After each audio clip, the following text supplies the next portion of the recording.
안녕하세요. 오늘도 사연살롱을 찾아주셔서 감사합니다.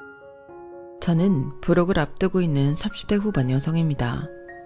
이 자리를 빌어 여러분들에게 여쭤보고 싶은 게 있어요. 인생의 선배인 여러분, 여러분들의 불혹은 어떠셨나요? 두려우셨나요? 아니면 생각보다 괜찮으셨나요? 어떤 분들은 인생은 마음부터라는 말을 하더라고요. 하지만 저에겐 뜬구름 잡는 이야기였어요. 더군다나 저는 39, 지독한 9세에 걸려요. 15년 함께한 남편과 이혼했거든요. 이혼 서류에 도장을 찍기까지 1년의 시간이 걸렸고 저희 부부는 그동안 죽어라 다퉜어요. 전쟁 수준이었죠. 그러니 불혹엔 얼마나 무서운 일이 벌어질지 저는 감히 상상도 못하겠더라고요. 그런데 저희 불혹은 예상하지 못했던 국면을 마주해요. 그 국면은 감히 무지갯빛이라고 말해도 될 정도로 화사하고 아름다웠죠. 그제야 제가 숨을 쉬겠더라고요. 그리고 저희 무지개는 남편에게 비수가 되어 꽂혔고 저는 의도하지 않았지만 남편에게 복수도 하게 되었어요. 그럼 지금부터 그 이야기를 해드릴게요. 어릴 때부터 영특했던 저는 모두의 기대를 한몸에 받고 서울 어느 대학교의 법학과에 입학해요. 동네에서 똑똑하다고 유명했던 제가 법학과에 간 것은 어릴 때부터 변호사가 꿈이었기 때문이에요. 저는 어릴 때 딱 한 번 변호사를 만난 적이 있어요. 초등학생 때였는데요. 저희 삼촌이 숙모와 이혼을 하려고 소송까지 갔어요. 그때 저는 법정에 있었어요. 아빠 나름 그런 것도 교육이라고 생각해서 그랬던 것 같아요. 아빠는 저에게 소송의 전말을 대충 이야기해줬어요. 대충 이런 내용이었어요. 숙모는 가정에 소홀했고 거기다 외도까지 해서 이혼을 하려고 하는데 판결이 숙모에게 유리하게 흘러가는 것도 모자라 양육권, 친권까지 숙모가 엄마라는 이유로 숙모에게 주어질 것 같다는 것이었어요. 어린 저는 그 이야기를 아버지에게 듣고 부당하다고 생각했어요. 어린 저도 숙모가 가정에 소홀하다는 것을 알았거든요. 숙모는 저보다 2살이나 어린 사촌동생을 돌보지 않았어요. 오히려 방치했죠. 기저귀를 찰 때는 기저귀를 하도 갈아주지 않아서 사촌동생 피부에 뭐가 심하게 나기도 했어요. 그리고 저는 그 말도 들었거든요. 숙모가 제가 온 줄도 모르고 친구와 통화를 하던 중이었어요. 양육권이든 친권이든 나한테 오면 나는 얘 고아원에 팔 거야. 귀찮게 어떻게 데리고 살아? 저는 아빠에게 설명을 듣고 그 말을 번뜩 떠올렸어요. 그래서 아빠에게 그 사실을 말했죠. 아빠, 정훈이가 숙모한테 가게 되면 정훈이 고아원에 갈지도 몰라요. 아빠는 그게 무슨 말이냐고 자세히 말해보라고 했어요. 제 이야기를 들은 아빠는 씩씩거리며 법정에서 소란을 일으켰어요. 숙모를 향해 손가락질하며 소리를 질렀죠. 저런 악마 같은 여자한테 조카를 맡길 수 없습니다. 결국 판사는 휴정을 선언했고 그 사이 아빠가 변호사에게 모든 걸 이야기했어요. 그리고 저는 증인으로 신청되어 증언을 했고 숙모로부터 사촌 동생을 지킬 수 있었어요. 그리고 그 이후로 저의 꿈은 변호사가 되었죠. 변호사가 되겠다고 노래를 불렀어요. 저는 처음 본 변호사의 눈빛, 표정, 말투를 잊을 수가 없었어요. 저는 그 변호사처럼 멋지고 든든한 변호사가 되고 싶었어요. 그렇게 말하니 공부를 잘해야 한다더라고요. 그래서 가뜩이나 영특한데 노력까지 해서 우수한 성적을 냈어요. 사람들은 어렸을 때 꿈이 시도 때도 없이 변한다던데 저는 변함없이 변호사를 꿈꾸며 법학과에 진학했어요. 법학과에 진학해 저는 늘 사점대를 유지하며 공부도 잘했을 뿐 아니라 환경보호 동아리 인권위원회에서 활동하기도 했어요. 변호사가 되기 위한 밑거름을 마련했죠. 그런데 발목을 잡혔어요. 연애를 하게 되었거든요. 왜 사랑은 눈을 멀게 한다잖아요. 상대는 2년 선배인 복학생이었어요. 다들 복학생을 조심하라고 했는데 제가 실수했죠. 그 복학생 선배를 저는 한 과목에서 만났어요. 그 과목에서 팀 과제를 했거든요. 거기에 복학생이 조장이었어요. 복학생은 조장이기 때문에 조원들의 번호를 수집했어요. 저도 당연히 번호를 줬죠. 그리고 과제를 수행하면서 연락을 주고받았어요. 거기까지는 이상하지 않았어요. 딱 과제에 필요한 메시지만 주고받았거든요. 그리고 그때만 해도 참 성실하고 책임감 있는 사람이라고 생각했어요. 불성실한 조원에게 쓴소리하는 것도 몇 번 봤고요. 사실 복학생을 팀 과제를 하면서 처음 본 건 아니었어요. 복학생은 저희과 학생회의를 했거든요. 그리고 들어보니 1학년 때는 1학년 대표이기도 했대요. 그래서인지 복학생은 쉬는 시간에도 남학생, 여학생 할 것 없이 몰려다녔어요. 그러면서 어디를 가자, 저기를 가자 이런 이야기를 하더라고요. 그래서 처음엔 복학생을 보고 참 놀기 좋아하는 스타일이구나 했어요. 조금 불량한 느낌도 있었고요. 그런데 의외로 팀 과제를 할 때 보니 성실하고 책임감이 있더라고요. 사람이 그렇잖아요. 나쁘게 판단한 사람이 의외로 좋은 사람이면 더 플러스 점수를 주잖아요. 그래서 제가 그 과목이 끝나고 밥이나 한번 먹자는 복학생의 말에 응했나 봐요. 그리고 한번 식사를 하고 나니 복학생은 늘 정문에 있는 버스 정류장에서 저를 기다리고 학교 식당에서 같이 점심을 먹자고 했어요. 그리고 커피도 사주고 끝나고 어디 가냐고 묻고 도서관에서 공부를 한다니까 같이 하자고 했어요. 그리고 공부가 끝나면 정류장까지 데려다 줬죠. 복학생은 학교 근처 원룸에 살았어요. 버스를 타서 창밖을 보니까 그쪽으로 걸어 들어가더라고요. 그리고 대학 동기에게도 들었고요. 언제부터인가 학부생들 사이에서 저와 복학생 이야기가 뜨거운 감자였거든요. 더 민석 선배랑 뭐야? 그 표정은? 내가 물어보는 게 이상해? 이상한 건 너희 둘이지. 하루 종일 붙어 다니고. 보니까 선배는 아예 대놓고 너랑 수업 맞췄던데? 아니, 언제부터 그런 사이가 된 거야? 기집애. 나한테 아무런 말도 없이. 이런 식이면 나 서운하다? 뭐가 서운해. 별 사이 아니야. 그리고 2학년 수업이 다 거기서 거기지 뭘 맞춰. 그냥 우연히 그렇게 됐을 뿐이야. 나 다 봤거든. 점심도 같이 먹고 도서관도 같이 다니고 정류장까지 데려다 준다며. 그걸 나만 아는 줄 알아? 우리 학부생들 다 알아. 언제부터 사귄 건데? 안 사귄다니까. 그냥 오해하는 거야. 둘 다 사귀는 건 아닌데 그렇게 한다는 거지? 세상이 말세다. 그럼 좋아하는 것도 아니야? 그럼 이상하지. 좋아하는 것도 아닌데 점심은 혼자 먹는 게 편해서 우리랑도 가끔 먹는 네가 매일 선배랑 먹는다고? 그리고 선배 담배도 끊었대. 선배 원래 담배 피워? 와, 너 만날 때 한 번도 안 폈나 보네? 아니, 전에 선배가 나한테 네가 싫어하는 게 뭐냐고 묻는 거야. 그래서 내가 담배라고 그랬거든. 그 이후로 안 피우던데? 몰랐는데. 야, 이 정도 사랑이면 받아줘라. 그리고 이 친구뿐만이 아니라 다른 선배, 동기, 후배들도 저보고 이쯤 되면 받아주라고 난리도 아니었어요. 저는 아니라고 오해라고 하면서 답답해했어요. 솔직히 고백도 안 받았는데 뭘 받아주고 자실 거예요. 고백도 안 받았는데 뭘 받아줘요. 고백도 안 했어? 저기 민성이 간다. 야, 민석아. 너 시연이한테 고백도 안 했다며? 빨리 해. 받아준대. 그러자 복학생이 토끼 눈을 하고 저를 쳐다보더라고요. 그래서 주랭랑을 쳤어요. 그리고 늘 그렇듯 도서관 앞에서 복학생이 저를 기다렸어요. 저는 피하려고 도망치려고 했는데 잡혔죠. 그리고 복학생이 고백하더라고요.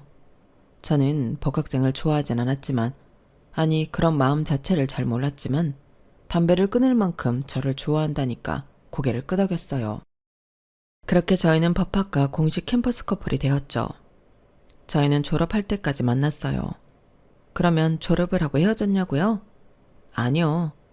저희는 대학 선배, 동기 후배를 놀라 뒤로 자빠지게 했어요. 왜냐하면 2월에 졸업을 하자마자 저희 커플이 결혼을 했거든요. 사실 이 이야기는 조금 난처하고 부끄러운 이야기예요.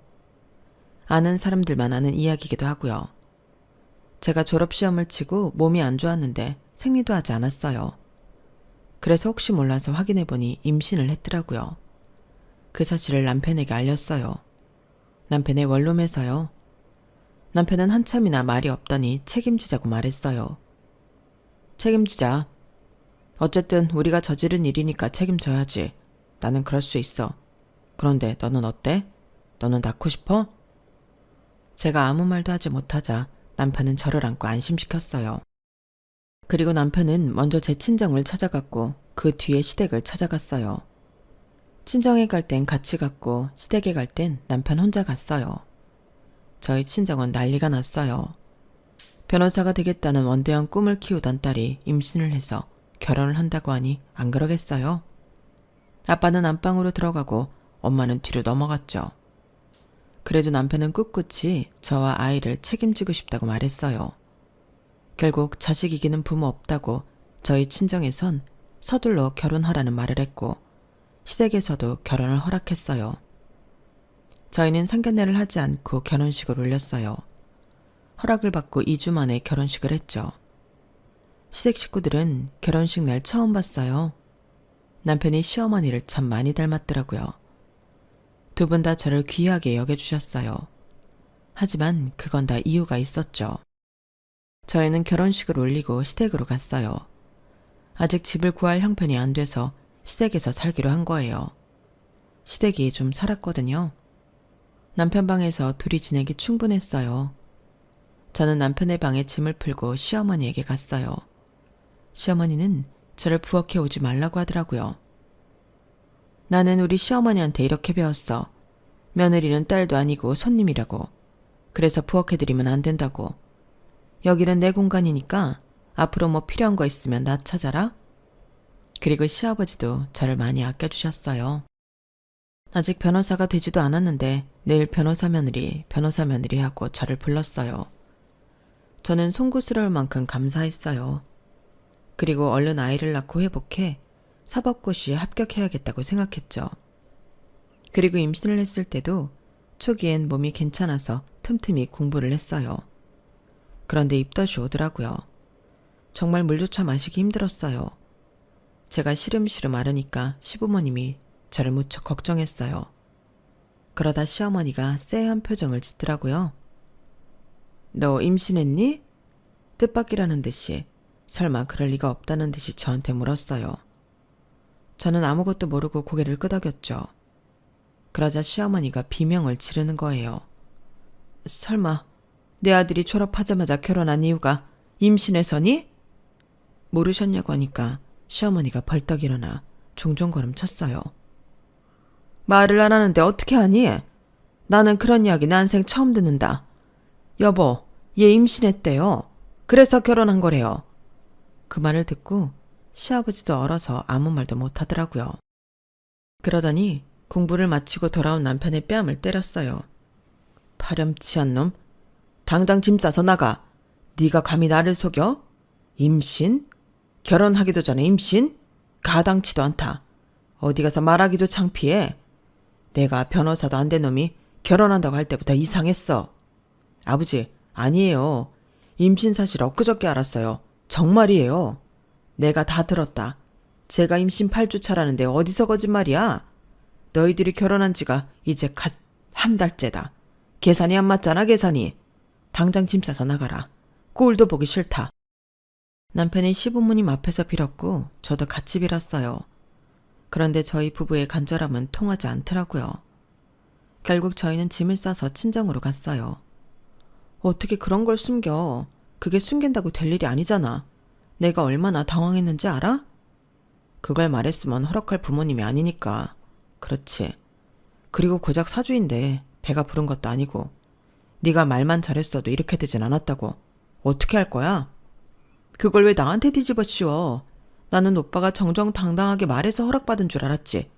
대체 무슨 생각이야? 그럼 나보고 어떻게 하라고? 임신했다는 여자친구 앞에서 그럼 지우라고 해? 그 상황에서 그렇게 말할 수 있는 사람이 몇이나 될 것 같아. 게다가 너는 낳을 생각이었잖아. 그럼 결혼밖에 답 없지. 아니야? 책임지겠다며. 나랑 아이 책임지겠다며.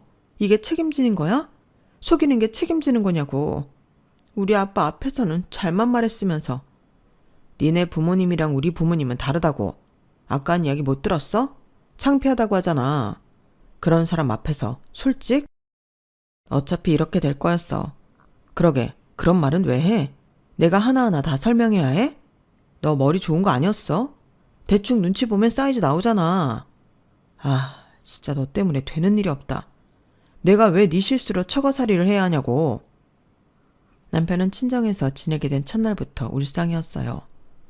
하지만 남편은 계속 사법고시를 준비했고 준비하면서 고작 하루에 4시간씩 편의점에서 아르바이트를 했어요. 그러니 분가를 할 만큼 돈이 모이지 않았죠. 저희는 아이가 2살이 될 때까지 처가에 살아요. 아이가 2살이 되었을 때 아빠가 저를 조심스럽게 안방으로 불렀어요. 제가 들어가니 대뜸 얼마나 모았냐고 물어보더라고요. 그때 저희 부부가 남편은 편의점 아르바이트를 하고 저는 집에서 할 수 있는 부업을 해서 300만 원 정도 모았어요. 그래서 그렇게 말씀드렸죠. 그러니 아빠가 통장을 건네더라고요. 거기에 700만 원이 있었어요. 이게 뭐예요? 예슬이 아빠 여기서 지내는 거 많이 불편해하지? 매일 밥만 겨우 먹고 방에서 나오지도 않고 공부는 잘 된다고 하니? 어수 자란 집에서 공부도 잘 안 될 텐데. 아니 아빠 이게 뭔데요? 너희 분가해라. 너희가 모은 돈이랑 이 돈 합쳐서 작은 월세방이라도 구해. 이대로 지내다가 우리 관계만 나빠지겠어. 예슬이 아빠가 힘들어하는 거 다 보인다. 그렇게 해서는 시험도 합격하기 힘들 거야. 사람이 마음이 편해야 공부도 잘 되는 거잖아. 저는 아빠의 손을 잡고 처음으로 아빠 앞에서 울었어요. 그리고 방으로 돌아와 아빠의 뜻을 전하니 남편은 화색이 돌더라고요. 평소에 보던 모습이 아니었어요. 남편과 저는 그 다음 날부터 부동산을 돌며 집을 알아봤어요. 그리고 옥탑밭 한 곳에서 살기로 했어요. 아, 속이 다 시원하다. 예슬아, 우리 집이야. 좋지? 반지하보다는 낫겠지. 그래도 좀 춥다. 난방이 여기서 더 못 트는데. 옷을 더 입어. 예슬이도 더 입히고. 나는 춥지도 않고 좋은데. 그렇게 좋아? 당연하지. 너는 친정이라 편했을지 몰라도 나는 얼마나 불편했다고. 네 친정이 좀 좁아. 코딱지만한 판방에서 세 식구 지내는 것도 불편했고 화장실은 하나밖에 없어서 오래 앉아있지도 못하고. 아, 이제 살만 난다. 이러다 올해 사법고시도 합격하겠어. 그랬으면 좋겠네. 자기가 편하면 됐지. 나도 시댁살이 해봐서 알아. 많이 불편했지. 이제 편하게 공부해. 고작 한 달 시댁살이 한 거랑 2년 처가살이 한 거랑 비교하면 안 되지. 그나저나 장인어른이 얼마나 챙겨줬어? 700만 원. 왜? 에이, 고작 700만 원? 장인어른 은행원이라고 안 했어? 차장이라며. 차장이면 꽤 버는 거 아니야? 그런데 700이면 짜다. 딸내미 내쫓는데 그 돈이면 짜지. 내쫓다니. 자기 편하게 지내라고 보태주신 건데 자기들도 불편하니까 돈 쥐어주고 내쫓은 거지. 자기들도 좀 불편했겠어? 너무 은혜롭게만 생각하지 마. 사람들은 이기적이야. 어떻게 해서든 자기 이익을 생각하게 되어 있어. 너도 알잖아. 남편은 그렇게 말하며 공부를 할 거니 부르지 말라고 하나밖에 없는 방으로 들어갔어요. 저는 그때부터 다양한 회사의 법무팀에 입사 지원을 시작했죠. 다행스럽게도 한 회사에서 저를 합격시켜줬어요. 그렇게 첫 출근을 하게 되었죠. 그런데 관문이 있었어요. 아이 때문에요. 저는 처음에 아이를 놓고 가려고 했어요. 집에 남편이 있으니까 그땐 아르바이트도 하지 않고 집에서 공부만 했거든요. 그래서 아이를 좀 맡기려는데 공부를 하는데 아이를 어떻게 보냐며 친정에 맡기라는 거예요. 그래서 저는 정말 미안하지만 아이를 엄마에게 맡기고 출근했어요. 그리고 2번째 관문이 있었어요. 아이가 제가 출근을 할 때마다 울었어요. 매달렸어요. 정말 그런 아이를 떼어놓고 출근하려니 마음이 정말 안 좋더라고요. 그래도 별 수 있나요? 제가 가장인데요. 저는 마음을 강하게 먹었어요. 제가 한 회사의 법무팀에서 일을 하는 동안 남편은 계속 변호사 준비를 했어요. 처음에 저는 말리지 않았어요. 남편의 꿈을 응원해주고 싶었고 어쨌든 저도 꿈이 변호사였기 때문에 남편이라도 되기를 바랐어요. 하지만 남편은 3번째 시험도 4번째 시험도 떨어졌어요. 5번째 시험도 떨어졌죠. 그러는데 솔직히 옆에서 보니까 지치더라고요. 왜냐하면 남편은 정말 공부만 했거든요. 아이를 돌보지도 않았고요. 퇴근하고 집에 돌아가면 집은 엉망이었어요. 그리고 주변에서도 말이 많았어요. 저는 대학 동기들하고 아직도 연락을 하고 있는데 그 친구들을 가끔 만날 때가 있어요. 그럴 때마다 친구들은 저에게 아직도 남편이 사법고시에 합격 못했냐고 물었어요. 제 친구들은 모두 사법고시를 합격해 변호사 사무실에서 근무하고 있었거든요. 민석 오빠 아직도 사법고시 합격 못한 거야? 왜? 이번에 우리 후배들도 많이 붙었다던데. 그럼 집에서 뭐 하는데? 공부하지 뭐래. 지금도 집에서 열심히 공부하고 있어. 나는 방에 안 데리고 나온 거고. 참, 네가 고생이다. 너는 임신해서 사법고시 한 번도 못 봤는데 니네 남편은 무슨 복으로 몇 번이고 사법시험을 보내? 올해는 꼭 붙어야 할 건데, 그치? 올해는 꼭 붙을 거야. 붙어야지. 그렇게 고생했는데 아마 오빠 속도 말이 아닐 거야. 본인이 속상한 거야 어쩔 수 없지. 뭐가 모자랐거나 잘못 준비한 거겠지. 나는 옆에서 기다리는 사람이 더 속 탄다고 본다. 솔직히 포기했으면 하지? 그래도 본인이 죽어라 되겠다는데 어떻게 말려? 본인 의지가 그렇게 강하면 뭐라도 될 거야. 나는 믿어. 포기 안 하겠대? 의지가 굳어. 그런 의지면 될 거야. 너는 참 속도 좋다. 오빠가 와이프를 잘 얻었네. 친구들 앞에서 그렇게 말했지만 제 속도 말이 아니었어요. 말씀드렸잖아요. 지쳤다고요. 하지만 남편이 왜 그렇게 사법고시 합격에 목을 매는지 저도 모르지 않았으니까요. 사실 남편에게는 아주 강력한 자극제가 있었거든요. 바로 남편의 가족이에요. 말씀 안 드렸지만 저희 시댁이 법조계 집안이에요. 시아버지는 판사였고 시어머니는 법무사고 시누이도 판사로 근무 중이에요. 그리고 서방님은 변호사죠. 남편은 이런 집안에서 패배자예요. 스스로도 시댁 식구들도 그렇게 생각하죠. 그래서 견딜 수 없는 거예요. 그래서 사법시험에 꼭 합격해야 한다는 거예요. 게다가 1살 어린 서방님은 남편보다 먼저 변호사가 되었어요. 사법고시를 2년 준비하고 합격했죠. 그리고 유명한 대형 로펌에서 변호사로 근무했어요. 그뿐만이 아니에요. 하늘이 서방님을 도운 듯이 그 대형 로펌 사장이 변호사 딸과 결혼했어요. 그리고 장인어른이 결혼 축하 선물로 변호사 사무실을 개업해줬죠. 그래서 동수와 서방님 부부는 한 법률사무소를 운영하고 있어요. 나중에 분리해서 따로 운영할 거라던데 그때도 아마 서방님의 장인어른이 도와줄 것 같아요. 참, 사정이 이러니 가만히 있어도 비교되는데 더더욱 남편은 미운 오리 새끼가 되었죠. 남편만 미운 오리 새끼가 된 건 아니에요. 남편의 부인인 저 또한 그랬죠. 저도 많은 멸시를 당했어요. 일단 사법고시에 합격하지 못한 남편의 와이프라서 멸시를 당했어요. 그리고 결국 변호사도 되지 못한 법학과 졸업생 며느리여서 멸시를 당했고요. 또 혼자 임신한 걸 속인 괘씸한 며느리라서 멸시를 당했어요. 시부모님은 제가 첫 아이를 출산할 때도 오지 않았어요. 아이를 처음 본 게 그 다음에 설이었어요. 시부모님이 다른 날엔 오지 말고 명절에나 오라고 했는데 아이를 낳은 뒤에도 마찬가지더라고요. 게다가 시부모님은 아이를 예뻐하지도 않았어요. 아이가 시부모님을 무서워할 정도로 아이에게 매정했죠. 나중엔 저도 아이를 데리고 가기 싫더라고요. 그래서 친정에 맡기고 시댁에 간 적도 많아요. 하지만 그럴 때도 아이는 어디 갔냐고 시부모님은 묻지 않았어요. 그리고 서방님이 결혼을 하고 나서는 저희 가족만 빼고 해외여행을 가기도 했고요. 왜 저희 가족만 빼고 갔냐고 제가 섭섭하게 말하자 시어머니는 니네는 돈이 없잖아 이렇게 말했어요. 저는 그 말을 듣고 집에 가서 엉엉 울었어요. 그리고 나중엔 분하더라고요. 내가 왜, 우리 가족을 왜 이런 취급을 당해야 하지? 그런 생각이 들더라고요. 그래서 어떻게 하면 이 치욕을 갚을 수 있을까 생각하니 남편의 사법고시 합격밖에 없더라고요.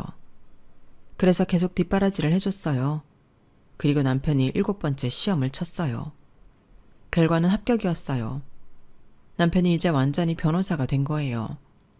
저와 남편은 껴안고 울면서 그동안의 서름을 씻어냈어요. 좋은 레스토랑에 가서 식사도 하고 와인도 마셨어요. 그리고 남편은 일이 술술 풀리는 건지 한 대형 로펌에서 일하게 되었어요. 저는 남편에게 좋은 품질의 양복을 선물했어요. 남편도 무척 좋아했어요. 저희 부부는 또 껴안고 울면서 행복을 만끽했어요. 온 동네에 남편의 합격 소식을 알리고 축하를 받았죠. 그리고 겹경사로 저희에겐 둘째가 생겼어요. 더할 나위 없이 행복한 시간이었어요. 하지만 그 행복은 오래가지 않았어요.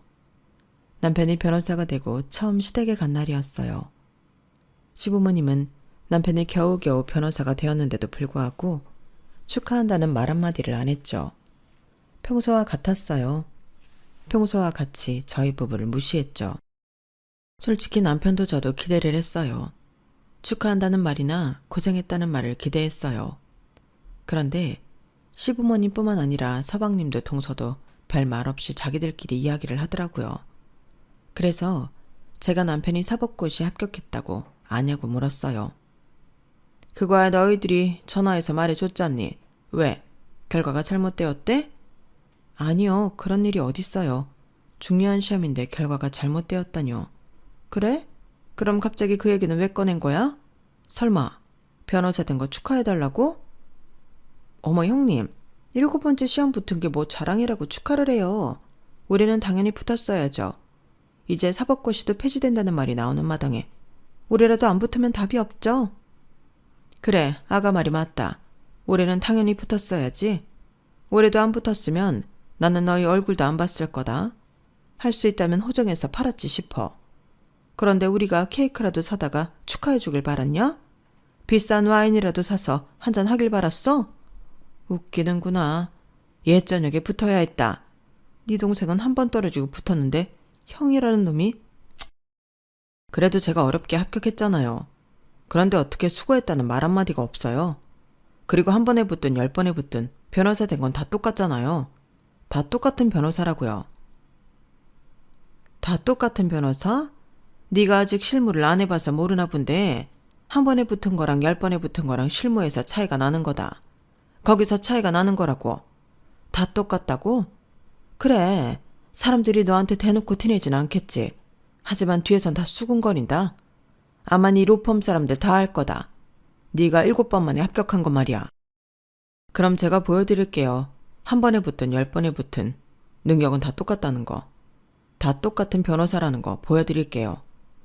제가 동생보다 훨씬 빨리 성과 낼 거고 돈도 많이 벌 겁니다. 장담해요. 동생이 2년 만에 변호사 사무실 개업했죠? 저는 그것보다 빨리 개업할 거예요. 뭐? 네가 무슨 수로?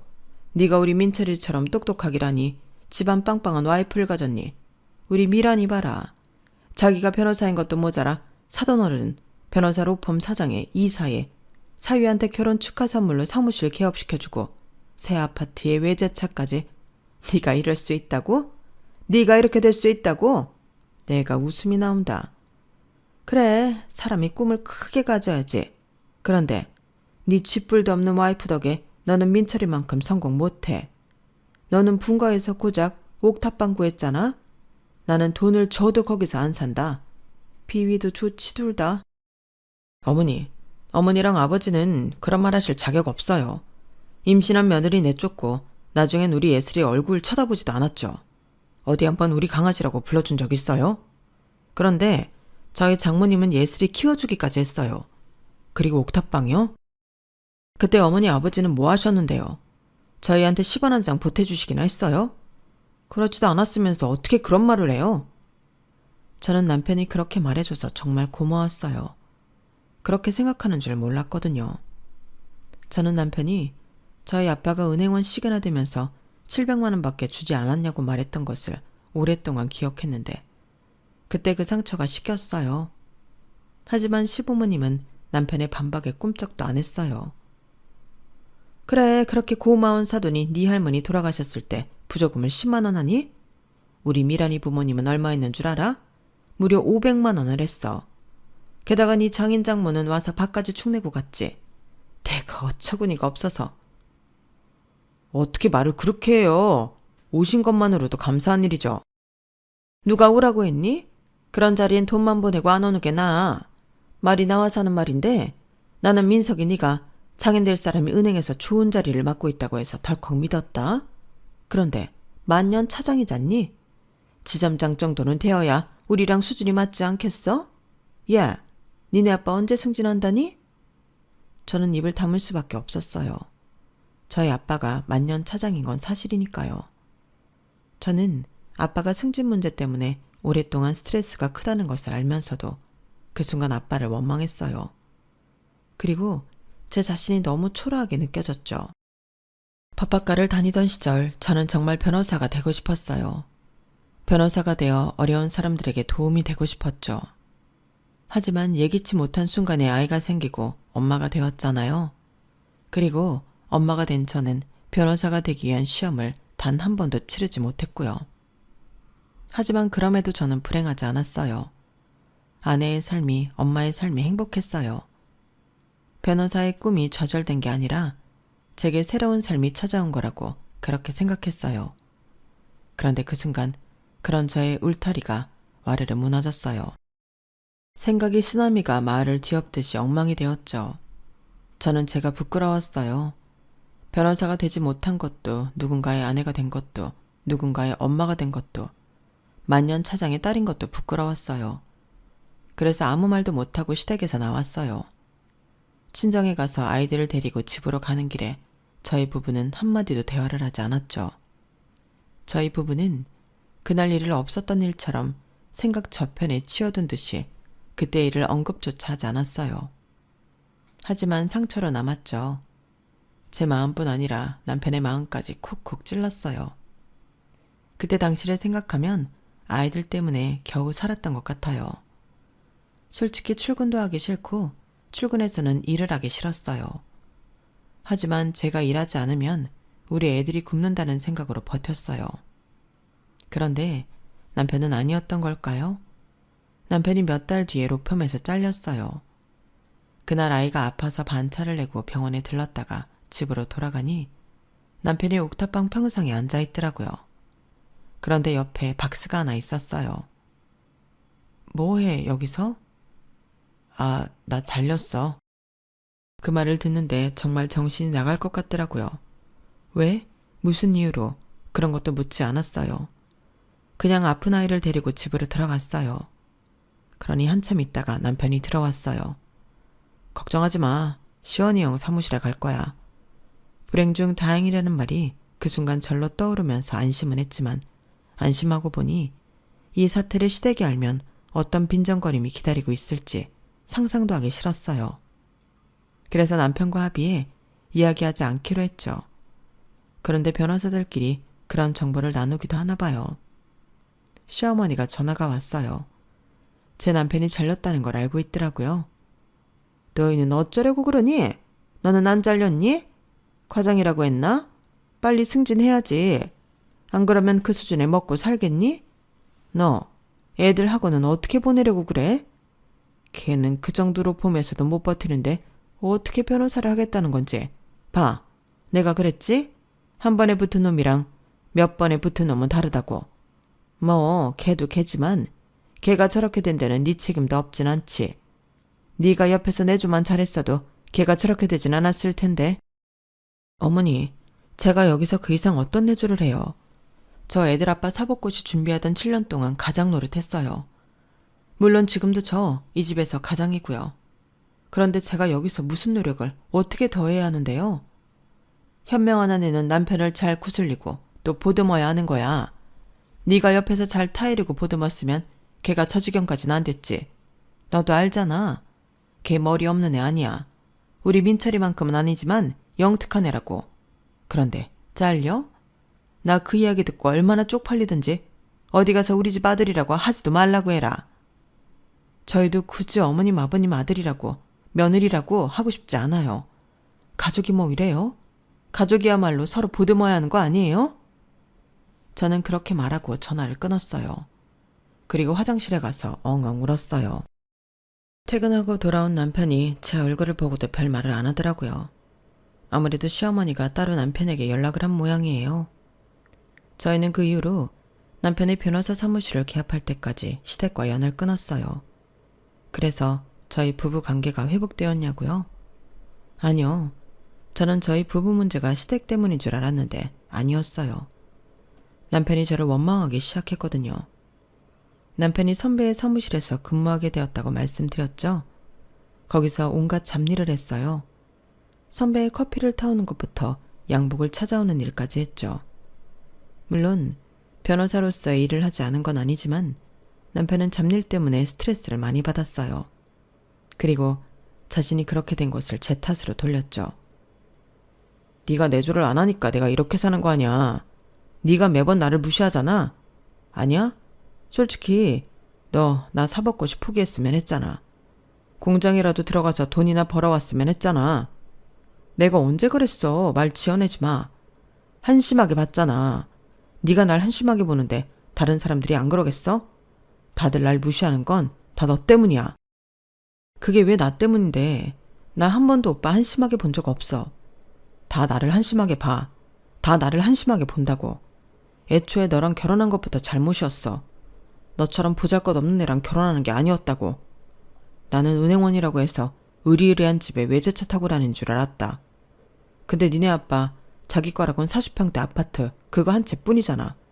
거기다 차는 중고차에. 그리고 대체 퇴직하고 스크린 골프장을 왜 하는데? 돈도 안 되는 거. 내가 이럴 줄 알았으면 너랑 결혼 안 했어. 그때 애 지우라고 했다고. 우리 아빠가 스크린 골프장 하는 게 뭐? 그럼 널 위해서 뭘 해야 하는데? 대체 우리 아빠가 널 위해서 왜 해야 하는데? 꼴랑 아마추어 대회 몇 개 나가서 우승한 거 가지고 장사가 잘 될 것 같아? 자격증 몇 개 따고 뭐? 골프 강습을 한다고? 세상이 그렇게 쉬워 보여? 그게 됐음 너도 나도 강습하게. 웃기지 마.